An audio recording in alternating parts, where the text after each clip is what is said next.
Ang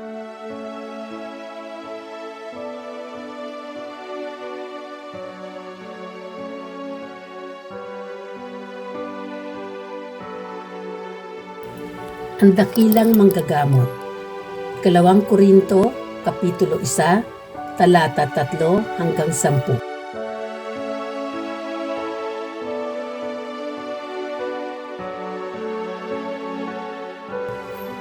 Noong 2011, habang papalapit ang ika-10 anibersaryo ng 9/11, tinanggap ko ang paanyaya ng aming simbahan upang magpatotoo. Nasaksihan naming mag-asawa ang pag-atake mula sa aming apartment na malapit sa pinangyarihan.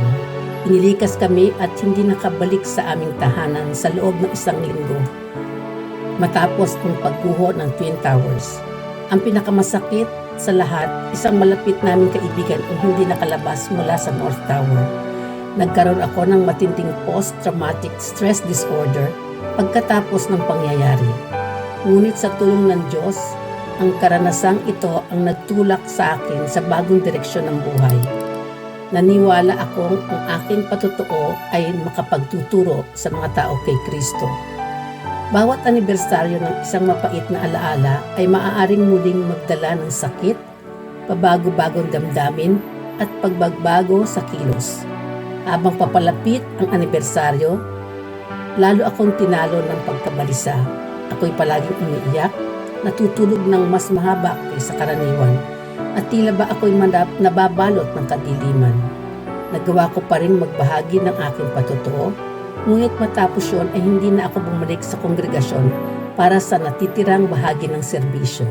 Sa halip, dali-dali ako lumabas ng gusali at tahimik na umiyak habang nasa loob ng tren pauwi. Kalahating oras ng tahimik na pagluha. Isinulat ni Pablo ang tungkol sa kanyang sariling mga pagdurusa, at bilang mga Kristiyano, alam natin si Kristo man ay dumaras na matinding paghihirap sa krus alang-alang sa ating mga kasalanan. Nauunawaan natin ang pagdurusa ay maaaring maghatid sa atin ng kapangyarihan ng muling pagkabuhay. At alam natin na ang dakilang manggagamot ay mas nagmamalasakit sa ating mga sugat at sakit kaysa sa atin mismo.